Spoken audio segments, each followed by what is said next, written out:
תן בי את שוכך, תן בי את כוח דברך, מלא אותי, מלא אותי.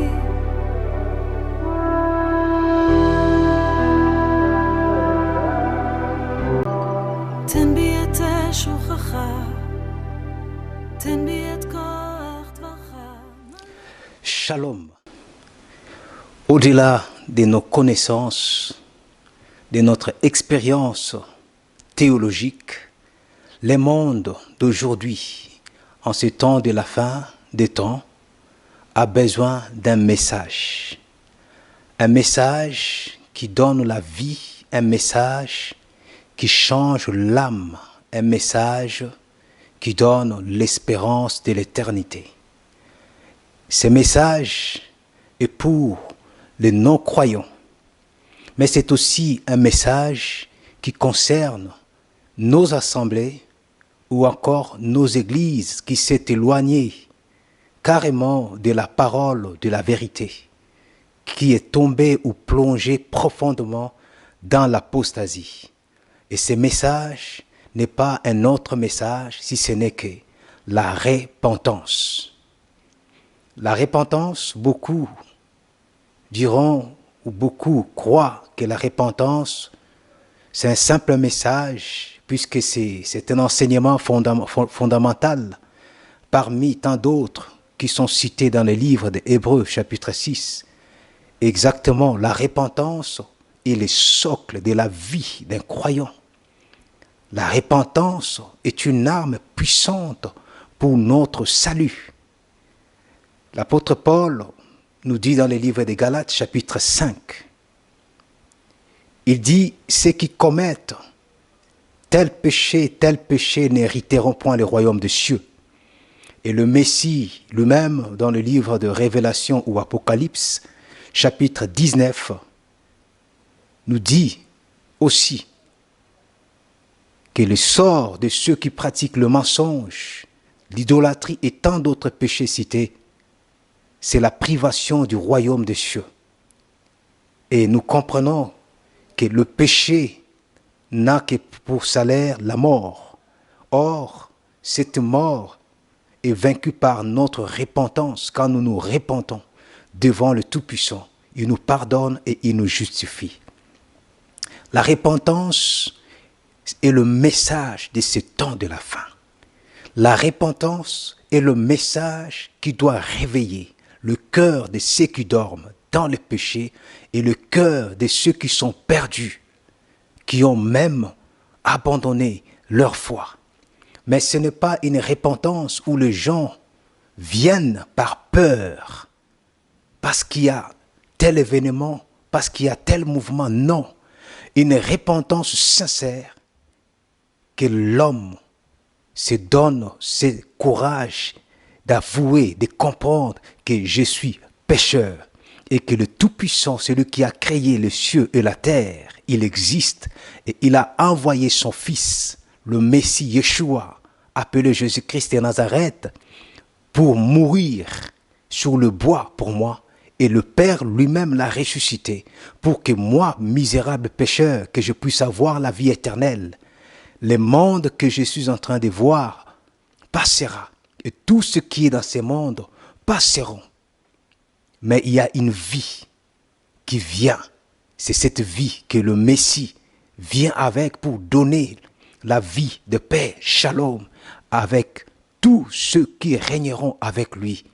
Et c'est ceux qui acceptent la repentance, d'abandonner leurs péchés, leurs iniquités, abandonner toute incrédulité pour recevoir le Fils de l'homme. C'est la raison pour laquelle, dans notre étude, aujourd'hui, nous voulons aller dans la profondeur de cette étude pour poser cette question, qu'est-ce que c'est la repentance? Je nous invite dans notre salle d'étude pour suivre cette étude. Bienvenue dans notre salle d'étude. Aujourd'hui, nous voulons parler de la repentance, l'arme du salut. La repentance à la lumière de Saintes Écritures est une base ou un fondement solide de la vie spirituelle du croyant. C'est ce que le livre d'Hébreux, chapitre 6, du verset 1 au verset 3, nous cite quelques enseignements fondamentaux de notre vie spirituelle. Et la repentance en fait partie, des bases et des fondements. Puisque nous le savons, que nos vies spirituelles sont des maisons qui doivent être bâties sur le roc, et dans ces rocs, dans cette pierre, nous avons plusieurs matières, et parmi ces matières, nous avons aussi la repentance, tout comme la foi, l'amour, l'obéissance, la prière, ainsi de suite. Et si nous comprenons que la repentance dans notre vie fait partie de ces matières qui permettent que notre maison soit bâtie sur le roc. Et si notre maison est bâtie sur une vie sincère de la repentance, cette maison ne peut être ébranlée par la force de la nature, du vent, de la tempête, des tourbillons, ainsi de suite. C'est là que nous comprenons que nos vies doivent être basées aussi sur une vie de la repentance sincère devant le Père.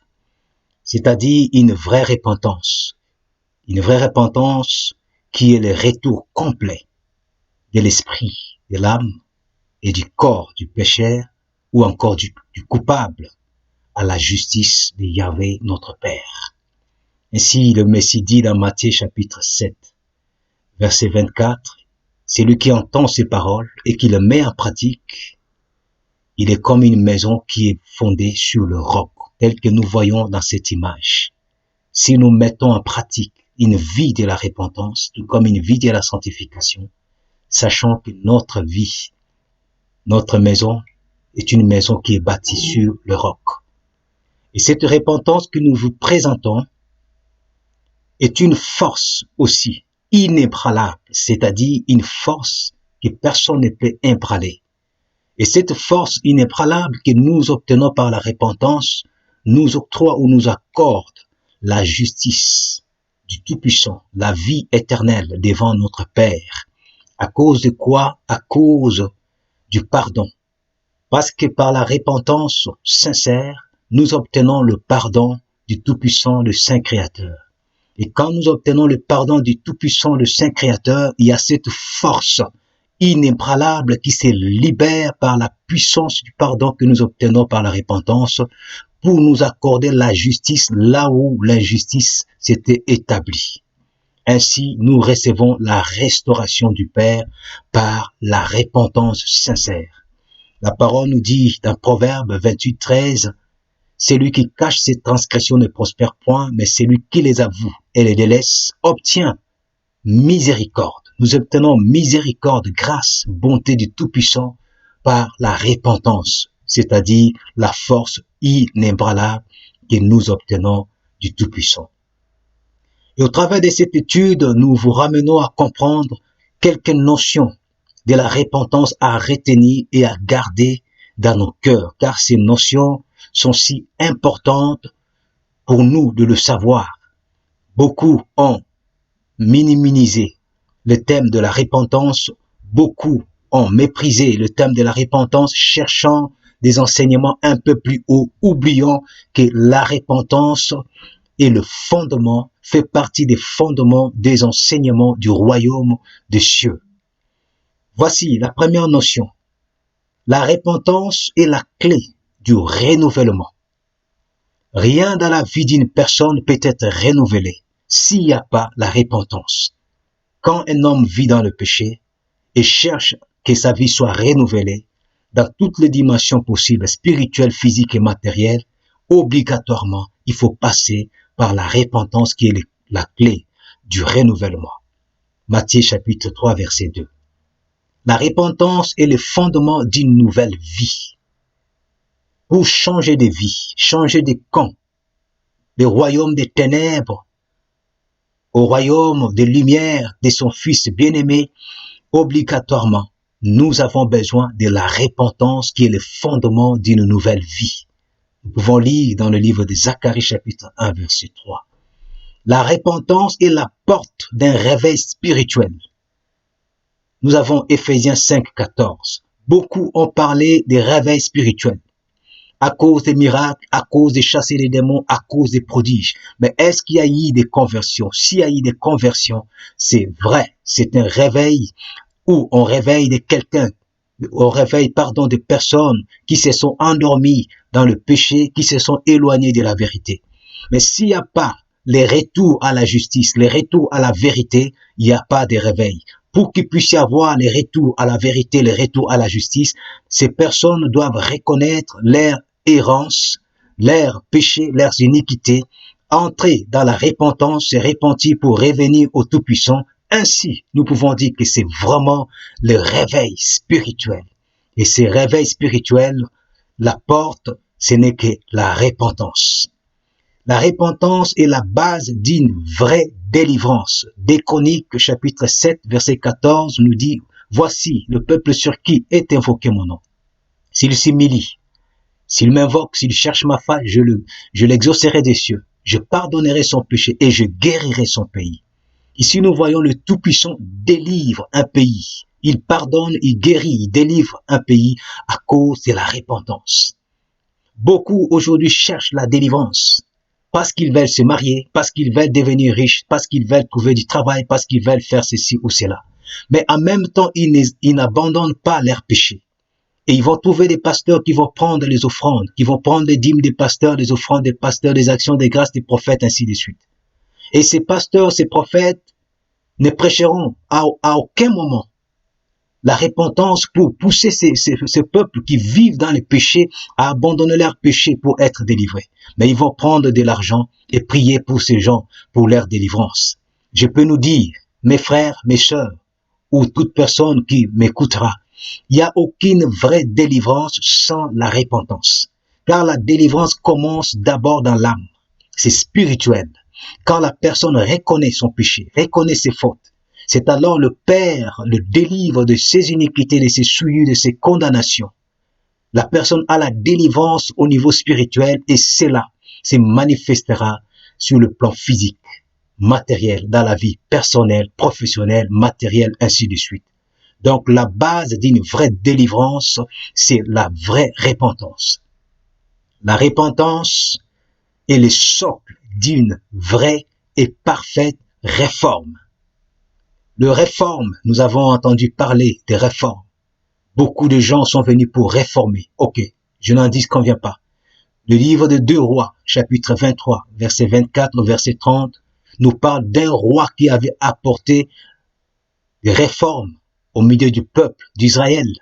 Et ce roi avait renversé le statut, avait renversé des divinités païennes. Vous pouvez lire de par vous-même pour comprendre quand on apporte, quel que soit de réforme qu'on peut dire, il y a vraiment la puissance et la repentance qui doit se manifester. C'est par la repentance qu'on peut parler des réformes. C'est par la manifestation de la repentance qu'on peut parler des réformes. Et c'est le socle d'une vraie ou d'une parfaite réforme. Exactement, la repentance. Maintenant, pour le croyant, nous voulons expliquer la repentance pour le croyant, la repentance aussi pour le non-croyant. Qu'est-ce que la repentance pour le croyant? C'est quitter la sagesse mondaine basée sur de différentes théories des remplacements. C'est-à-dire, toute doctrine que les hommes ont établie, les enseignements que les hommes ont remplacés par rapport à la parole authentique, c'est des fausses doctrines, c'est des faux enseignements. Pour nous, les croyants, nous devions quitter. Nous devions abandonner cette folie qui pousse l'homme à marcher contre la sagesse de Yahvé, notre Père. Et c'est pas la repentance. Parce qu'il y a une sagesse que le Père a destinée pour ses enfants. Il a destiné sa sagesse pour ses justes. Il suffit de connaître et d'y retourner par la repentance. Le Père nous agrée et il nous fait marcher dans cette sagesse. 1 Corinthiens 2, 7 à 8 nous dit, « Nous prêchons la sagesse d'Élohim, mystérieuse et cachée, que Élohim avant le siècle avait destinée pour notre gloire. Sagesse qu'aucun des chefs de ces siècles n'a connu, car s'il l'est connu, il n'aurait pas crucifié le Seigneur de gloire. L'apôtre Paul et ses compagnons prêchaient la sagesse de notre Père Elohim, car c'est une sagesse destinée pour notre gloire. C'est cette sagesse de la bonne nouvelle du royaume des cieux. Et si il y a un autre évangile qui vient remplacer cet évangile, comme dit l'apôtre Paul dans Galates 1, même si un ange descendait du ciel, prêchait notre évangile, qu'il soit anathème. C'est-à-dire tout évangile qui n'est pas conforme à la bonne nouvelle du royaume des cieux, à l'évangile du royaume des cieux, c'est une fausseté, c'est des théories, des remplacements, ça nécessite la repentance, revenir à la sagesse de notre Père Elohim, cette sagesse qu'il avait destinée pour notre gloire. Et la repentance, pour nous, les croyants, c'est ce retour à la sagesse prédestinée et sainte de notre Père. Car c'est cette sagesse qui nous conduit à ce que nous appelons les éternels sentiers de Yahvé notre Père.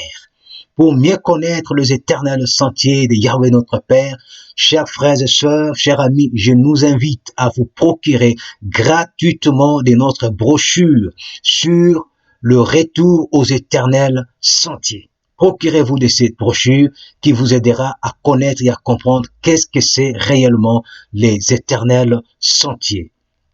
Et maintenant, nous continuons encore sur la repentance pour le croyant. La repentance pour nous, les croyants, signifie la reconnaissance de nos péchés, de nos iniquités. Quand nous tombons, nous sommes appelés à reconnaître, pas seulement à reconnaître, mais aussi à abandonner ces péchés ou encore ces œuvres mortes. Et ensuite, quand nous abandonnons, nous retournons au Père, il nous faut maintenant persévérer à la vie de sainteté que le Père nous a appelés par l'obéissance de sa parole. Deuxièmement, la repentance pour le non-croyant, pour ceux qui ne croient pas encore. Qu'est-ce que ça signifie, la repentance pour eux? La repentance pour eux signifie la reconnaissance de leur état vulnérable de pécheur. Un pécheur, un non-croyant doit reconnaître que toute sa vie était dans le péché. Tout ce qu'il faisait était dans le péché. Mentir, voler, ce n'était que de péché qui pouvait le ramener à la mort éternelle. En reconnaissant, maintenant, il doit abandonner ses péchés. Après avoir abandonné ses péchés, il doit adhérer à la vie éternelle. Or, la vie éternelle, ce n'est pas autre chose si ce n'est que Yeshua HaMashiach, le Fils béni du Tout-Puissant qui nous a été donné. C'est-à-dire, le pécheur doit adhérer en Yeshua, le Messie. Il doit adhérer dans la parole du Messie. Il doit adhérer dans les instructions du Messie. Toutes ces instructions que le Messie a reçues de son Père nous a données. Et ça, c'est la repentance pour le non-croyant. C'est-à-dire, si tu nous suis, tu vas nous suivre. Ceux qui vont nous suivre, qui ne croient pas encore à la bonne nouvelle, sachez que le Saint d'Israël vous aime. Et il attend que vous puissiez reconnaître que vivre dans les mensonges, vivre dans la haine, vivre dans la colère, dans la jalousie, vous mènera en jugement. Et après le jugement, il y a la condamnation éternelle. Or, le Tout-Puissant ne souhaite pas la mort d'un pécheur.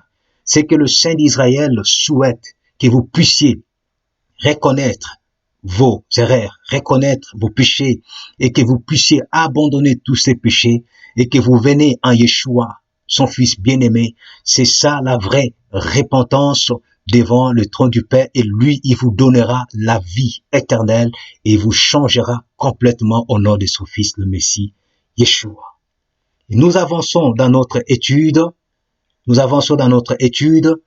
voulons maintenant expliquer la repentance selon les sources hébraïques, puisque nous savons que les écritures que nous avons à la base ont été écrites en hébreu. Tout ce que nous appelons, tout ce qui est connu par l'appellation Ancien Testament. Voilà, la première alliance, si on peut dire ça, était écrite en hébreu. Or, nous avons plus d'explications quand nous approfondissons par rapport aux mots d'origine hébraïque qui nous expliquent en réalité la signification de chaque mot qui a été traduit. Par exemple, ici, La repentance en hébreu est le mot shub. Dans d'autres, ils peuvent dire shuv. Et d'autres personnes diront aussi teshuva. C'est le même mot qui est traduit par la repentance. Et ces mots, comme c'est écrit, impliquent différentes significations. C'est-à-dire, un seul mot en hébreu, comme l'hébreu, c'est la langue sémitique, un seul mot en hébreu peut donner plusieurs significations. Un seul mot en hébreu peut donner 3, 4, 5 significations dans notre langue française ou en anglais ou dans d'autres. Donc nous allons voir avec le mot shub, qui est traduit par la repentance. Premièrement, le mot shub en hébreu signifie repentance, comme nous le connaissons tous. Deuxièmement, nous voyons le même mot shub, c'est aussi retourner ou se détourner. Vous voyez? C'est-à-dire, ce que nous disons, quand nous parlons de la repentance, c'est retourner aussi au Père, ou encore se détourner de la mauvaise voie pour retourner au Père. Les mêmes mots shub nous donnent aussi revenir au Père. C'est-à-dire la personne qui s'était égarée, qui s'était éloignée, revient à la voie de la justice de notre Père. Nous continuons la suite, toujours dans cette pensée hébraïque, retourner, se détourner. On se détourne et on retourne pourquoi? Pour s'établir sur le fondement antique de la vie éternelle. On retourne pour s'établir sur les éternels sentiers. Comme je nous ai dit, procurez-vous de notre brochure qui parle sur les éternels sentiers afin de vous édifier encore de plus en plus.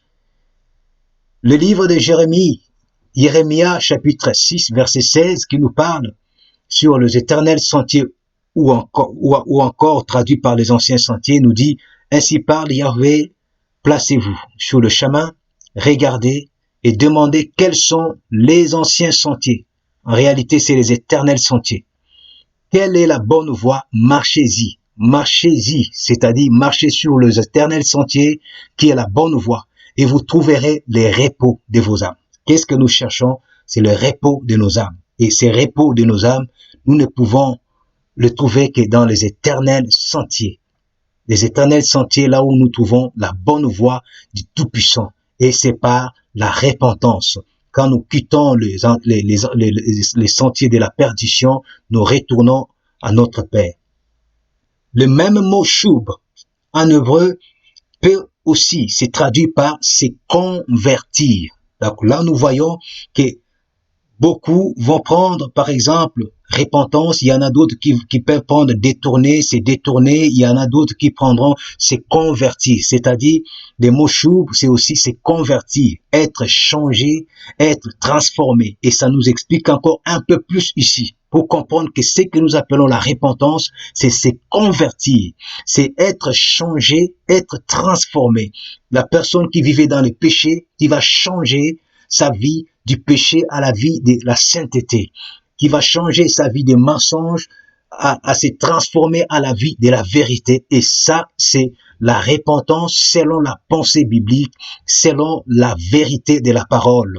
La repentance, ce n'est pas seulement le fait de dire Père, pardonne-moi mon péché, pardonne mon iniquité, sans changement, sans transformation. Ça, ce n'est pas la repentance. Une vraie repentance est suivie par un changement, une transformation. C'est que Jean le Baptisteur disait, produisez les fruits dignes de la repentance. C'est ça la vraie repentance. Et ici, nous allons vous montrer explicitement les schémas de cette vraie repentance de la shub ou encore de la conversion. Au départ, nous savons que nous vivions autrefois dans nos péchés qui est la transgression de la Torah. Et le salaire du péché, c'est la mort. Et le Tout-Puissant nous donne ce que nous appelons la repentance, la conversion ou la shub. Voici le schéma. Qu'est-ce qui se passe? Au départ, nous prenons connaissance de nos péchés. Nous regrettons nos péchés. Nous abandonnons nos péchés. Après avoir abandonné, il faut prendre la décision de ne plus retourner dans les péchés et à la fin, prendre l'engagement de vivre maintenant dans la vie de la justice, ce qui nous permet maintenant après c'est tout ce que nous venons de citer, de retourner dans les éternels sentiers. Or, les éternels sentiers ne peuvent que nous conduire dans la vie éternelle, comme nous l'avons dit tout à l'heure, les repos de nos âmes. Et voici le schéma d'une vraie repentance, c'est que nous appelons la choupe ou la conversion. C'est détourner, revenir au Tout-Puissant. Du péché, la transgression de la Torah, la mort, nous regrettons nos iniquités, nous les abandonnons, nous prenons la décision de ne plus pratiquer ces iniquités et nous prenons l'engagement de vivre et de marcher dans les éternels sentiers pour la vie éternelle. Et c'est ça le schéma vrai d'une vraie repentance. Nous continuons. Pourquoi se repentir à cause du royaume des cieux? Pourquoi nous nous repentons à cause du royaume des cieux? Car Jean-Baptiste a dit, repentez-vous car le royaume des cieux est proche. Yeshua dans Matthieu 4 dit, repentez-vous car le royaume des cieux est proche. Mais pourquoi on se repent? Parce que le royaume des cieux est proche ou parce que le royaume des cieux est au milieu de nous. On peut se dire, nous nous repentons exactement pour ce royaume dont nous voulons faire partie. Ou encore, pour ceux qui sont déjà dans le royaume, ils se repentent. Nous nous repentons parce que nous faisons déjà partie de ce royaume. Mais pourquoi nous nous repentons? Parce que nous faisons déjà partie de ce royaume quand nous commettons nos péchés. Il y a un élément que tout le monde, tout croyant doit savoir, qui est très très important, et tout ce qui est dans le royaume des cieux, dans le royaume de notre Père, sont saints. Il n'y a rien de souillure, rien d'impur. Tout ce qui est dans le royaume des cieux de notre Père sont saints, sont sacrés, sont séparés. Ainsi, voici le maître de ce royaume, lui-même le Saint Créateur, il est saint, saint, saint. Ces lois, comme dit l'apôtre Paul dans le livre des Romains, ces lois où sa Torah est sainte, ces lois sont saintes. Son armée sont saintes. Les saints anges sont saints. Voilà pourquoi des fois quand l'ange apparaît à un homme, l'homme voit comme si il voit la révélation de Yeshua. Des fois ce n'est pas Yeshua, c'est un ange. Mais à cause de cette sainteté, il y a cet éclat, cette beauté qui resplendit. Ça dit, l'armée du Tout-Puissant, l'armée de ce royaume, c'est une armée sainte. Le peuple de ce royaume est un peuple saint. Et la vie de ce royaume est une vie sainte. C'est-à-dire, tout ce qui compose le royaume des cieux de notre Père est saint ou sainte. Ainsi, nous comprenons, quand nous disons que le royaume est parmi nous, nous vivons le prémisse de ce royaume, exactement. Quand le Messie viendra, nous allons vivre pleinement la plénitude du royaume des cieux pendant 1000 ans sur la terre. Mais pendant le temps du prémisse, au moins, qu'est-ce que nous avons? Nous avons le saint ange de ce royaume qui monte et qui descend sur nous. Nous avons le souffle sacré Ruach HaKodesh ou l'esprit de ce royaume en nous. Et nous-mêmes, nous faisons aujourd'hui partie de ce royaume étant peuple saint de ce royaume que nous sommes devenus. Vous voyez? Et c'est ce que nous voulons nous ramener à comprendre avec cette connaissance de la sainteté du royaume des cieux. Exode 19, chapitre 6. Apocalypse chapitre 1, verset 6, ou encore Apocalypse chapitre 5, verset 9 à 10, nous dit ceci. Nous sommes un peuple mis à part, un peuple saint. Nous sommes un royaume et des prêtres, ou encore nous sommes des rois et des prêtres. Et le Père nous a fait un peuple saint, selon ces passages que je viens de citer, c'est-à-dire nous sommes séparés, nous sommes consacrés, étant dans son royaume. Il dit, nous sommes un royaume de sacrificateurs. Nous sommes déjà dans son royaume et nous faisons partie de son royaume et nous sommes un peuple saint.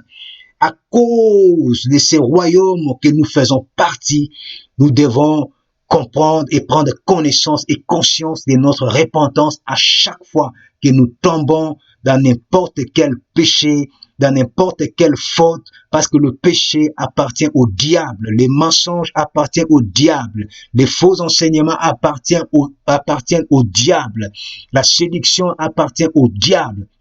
Nous sommes le peuple saint, le peuple que Yeshua HaMashiach a racheté à un grand prix, comme dit le livre d'Apocalypse 5, nous avons été rachetés par son sang, par le sang de l'agneau. Et nous faisons partie de ce royaume. Voilà pourquoi nous devions avoir cette conscience, comprendre avec cette connaissance de la sainteté, ça vient accentuer l'importance de la repentance dans nos vies. À chaque fois qu'une mauvaise pensée peut me venir, je dois me repentir à cause de la sainteté du royaume, c'est-à-dire la sainteté du maître du royaume, les lois du royaume, l'armée, le peuple, la vie du royaume qu'on m'a donné. À cause de ça, je dois me repentir. À cause de ça, je dois m'éloigner, nous éloigner du péché qui est la transgression de la loi. Et c'est là que nous comprenons l'importance de la repentance dans nos vies. L'importance de ces thèmes que beaucoup ont négligé parce qu'ils cherchent des dimensions très élevées, mais ils oublient les fondements solides de la maison, la repentance des péchés. Vivre chaque jour en veillant, s'il y a quelque chose, je me répands et je continue mon chemin pour servir le Tout-Puissant vraiment dans la vérité. Voici, à cause de cette importance, nous voyons même dans les Saintes Écritures, plusieurs des messagers du Tout-Puissant ont parlé de la choupe, de la repentance, de la conversion, du détournement, du retour au vrai Créateur du ciel et de la terre. Noah, dans son temps, il avait prêché la repentance. Salomon a prêché la repentance en disant, celui qui cache ses transgressions ne prospère point, mais celui qui les avoue et les délaisse obtient miséricorde. Jérémie a prêché la repentance. Yohanan ou Jean l'immergère a prêché la repentance. Nous le voyons très bien. Malachie chapitre 3, 22 au verset 24 nous dit ceci, nous lisons, « Souvenez-vous de la Torah ou de la loi de Moïse, mon serviteur, auquel je prescris en Horeb, pour tout Israël, des prémices et des ordonnances. Voici, je vais vous envoyer Élie, les prophètes, avant que le jour grand et redoutable de Yahvé vienne. Le Tout-Puissant donne la promesse d'envoyer Élie avant le jour grand et redoutable. C'est le jour du Messie. Le verset 24 nous dit, « Il ramènera le cœur des pères vers les enfants et le cœur des enfants vers le Père. » Il nous parle ici de la réunification. Il dit, « De peur que je vienne et que je ne frappe la terre d'interdit. » Et voyez dans le livre de Jean ici, Jean 1, 23 nous dit, « Je suis la voix de celui qui crie dans le désert. Aplanissez le chemin du Seigneur, comme a dit le prophète Isaïe 43. La voix de celui qui crie dans le désert, Jean le baptisseur, Jean l'immergeur. Il est venu avec l'esprit d'Élie. Mais qu'est-ce qu'il a prêché? Il a prêché la repentance et le baptême, l'immersion dans les eaux. Et quelle était sa mission? De ramener les cœurs des pères au fils, les cœurs des fils au père, la réunification. C'était la mission de Jean. Et une mission qui était basée sur la prédication de la repentance. La repentance. Et je peux nous dire, mes frères et sœurs, en ces temps de la fin du temps, nous attendons le retour de Yeshua HaMashiach, le roi des gloires. Laissez-moi nous dire, en ces temps, le Saint d'Israël est en train de déverser sur ses serviteurs, de vrais serviteurs, que ce soit pasteur, prophète, évangéliste, docteur, apôtre. Le Saint d'Israël est en train de déverser l'onction et la puissance, le même souffle qui était dans Jean l'immergeur, il déverse dans la vie de ses serviteurs pour prêcher la repentance en ce temps de la fin, ramener ces brebis égarées dans la bergerie, arracher dans des doctrines des démons, dans des enseignements des hommes, dans des traditions des hommes, dans des théories de remplacement, dans des théories de l'abolition de la Torah, ramener son peuple à la bergerie, là où ils sont nourris de la Torah, des prophètes, des psaumes et de toutes les écritures inspirées du Tout-Puissant.